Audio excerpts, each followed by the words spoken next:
ma ɲɛ sɔrɔ a la fɔlɔ o de la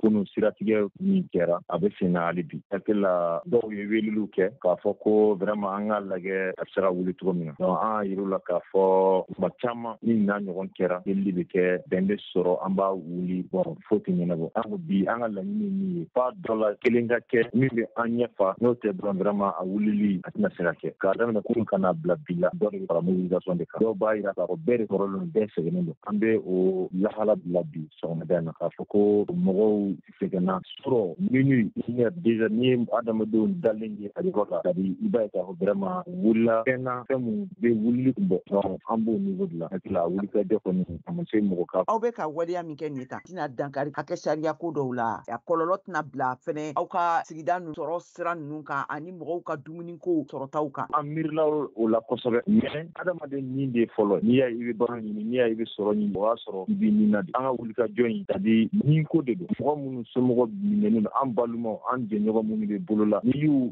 u baaraw ɲininka ou bien n'i ye an dɔw ɲininka an b'a ye k'a fɔ vraiment an kana sɔrɔ kɛ an b'o dɔn ka tɛmɛ an ka mɔgɔ minnu bɛ bolo la an k'u ye dɛgɛ na k'a sɔrɔ an minnu bɛ kɛnɛma an tɛ ka fɛn kɛ misaliyala la embargo mun kɛra Mali kan CEDEAO fɛ kuma caman fɔra an ka autorité bɛɛ kumana presque maliyɛn bɛɛ ko vraiment nin ye waati ko de an ka mun an bɛ misaliya ta ni o de an fana ta ye o ɲɔgɔnna de fɛn fɛn bɛ an sɔrɔ gɛlɛya kunda an ba ka sababu kɛ vraiment nin ye nin ko de an ka laɲini n'u ye layidu ta k'a fɔ k'a bɛ waleya ou bien a bɛna kɛ sisan an b'a dilan an ye civil de an tɛ se ka wuli k'a fɔ k'an bɛ taa kɛlɛ kɛ i n'a fɔ marifatigiw b'a kɛ cogo min na.